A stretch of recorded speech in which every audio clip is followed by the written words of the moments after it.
नमस्कार, मंडल news bulletin में आपका स्वागत है। आइए पेश करते हैं आज के प्रमुख व मुख्य समाचार।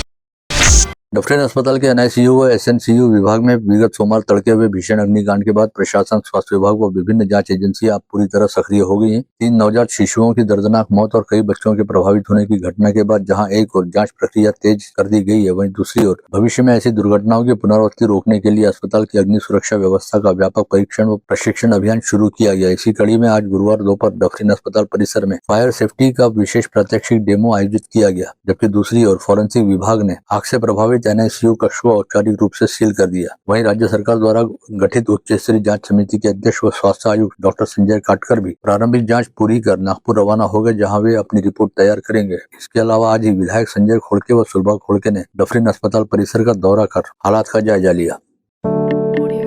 अग्निकांड के बाद अस्पताल की सुरक्षा व्यवस्थाओं को लेकर उठ रहे सवालों के बीच गुरुवार दोपहर 12:30 से 1 बजे के बीच डफरिन अस्पताल में विशेष फायर सेफ्टी डेमो आयोजित किया गया। अस्पताल में अग्निशमन की देखरेख करने वाली अमरावती फायर सर्विस के संचालक विदित आवारे ने अपनी कंपनी द्वारा स्थापित फायर सेफ्टी उपकरणों, अलार्म सिस्टम व स्प्रिंकलर नेटवर्क का प्रत्यक्ष मार्गदर्शन किया। डेमो के दौरान कृत्रिम रूप से धुआं व आग जैसी स्थिति निर्मित की गई और जैसे ही धुएं का स्तर बढ़ा, वैसे ही छत पर लगे ऑटोमेटिक स्प्रिंकलर सक्रिय हो गए तथा पानी की बौछार तेज हो गई। इसके साथ ही फायर अलार्म व अन्य अग्निशमन उपकरण भी स्वतः कार्य करने लगे। इस प्रदर्शन के माध्यम से दिखाया गया कि आपातकालीन स्थिति में सिस्टम किस तरह काम करता है। साथ ही इस समय डॉक्टरों, नर्सों व मेडिकल स्टाफ को आग लगने की स्थिति में मरीजों को सुरक्षित निकालने, शुरुआती स्तर पर आग पर नियंत्रण पाने तथा राहत व बचाव कार्यों के संदर्भ में विस्तृत मार्गदर्शन किया गया।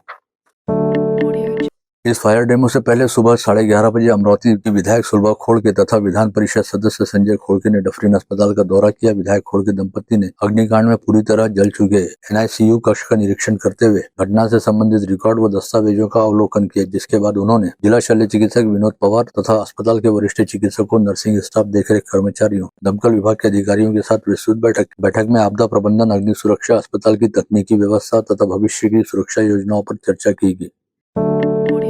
उधर जांच प्रक्रिया के महत्वपूर्ण चरण के तहत गुरुवार सुबह लगभग 10 बजे फॉरेंसिक विभाग की टीम ने अग्निकांड में प्रभावित एनआईसीयू कक्ष को औपचारिक रूप से सील कर दिया। फॉरेंसिक विशेषज्ञ पिछले 2 दिनों से घटनास्थल की सूक्ष्म जांच करते हुए नमूना संग्रह व तकनीकी परीक्षण कर रहे थे और प्राथमिक जांच पूरी होने के बाद इस कक्ष को सील कर सुरक्षित कर दिया गया। अस्पताल के प्रशासकीय अधिकारी संदीप तारगे ने बताया कि फॉरेंसिक जाँच पूरी होने तक इस कक्ष को सील रखा जाएगा। वहीं अस्पताल प्रशासन ने चौथी मंजिल पर स्थित एक अन्य कक्ष में अस्थायी रूप से एनआईसीयू व एसएनसीयू सेवाएं शुरू करने की तैयारी शुरू कर दी है।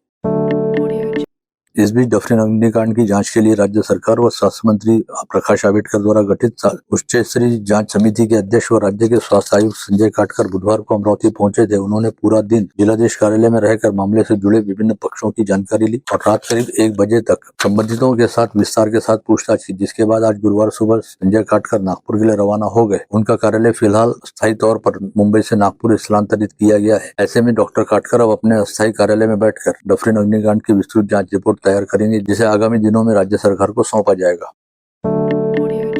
डफरिन अस्पताल के एनआईसीयू व एसएनसीयू विभाग में लगी आग में 3 नवजात शिशुओं की मौत की घटना के बाद अब एक-एक कर कई चौंकाने वाले खुलासे सामने आ रहे हैं। पता चला है कि घटना के समय अस्पताल के फायर कंट्रोल रूम पर ताला लगा हुआ था, जबकि अस्पताल के किसी भी कर्मचारी को अत्याधुनिक फायर सिस्टम संचालित करने का प्रशिक्षण ही नहीं दिया गया था। हैरानी की बात है कि अस्पताल के डॉक्टरों, नर्सों व अन्य कर्मचारियों को इस सिस्टम के बारे में कोई जानकारी नहीं थी। यही वजह है कि जब घटना के दौरान आग लगी तो कर्मचारियों में अफरा तफरी मच गई। कई कर्मचारी फायर सिस्टम चालू करने के लिए कंट्रोल रूम की तरफ दौड़े, लेकिन वहां पहुंचने पर पता चला कि उस कमरे पर ताला लगा हुआ है। ऐसे में समय पर सिस्टम को सक्रिय नहीं किया जा सका। स्थिति की गंभीरता को देखते हुए अस्पताल कर्मियों व बचाव दल ने प्राथमिकता के आधार पर वार्ड में भर्ती बच्चों को बाहर निकालना शुरू किया, जिसके चलते 36 नवजातों को सुरक्षित बचा लिया गया। हालांकि धुएं व आग की चपेट में आने से 3 नवजातों की जान नहीं बचाई जा सकी।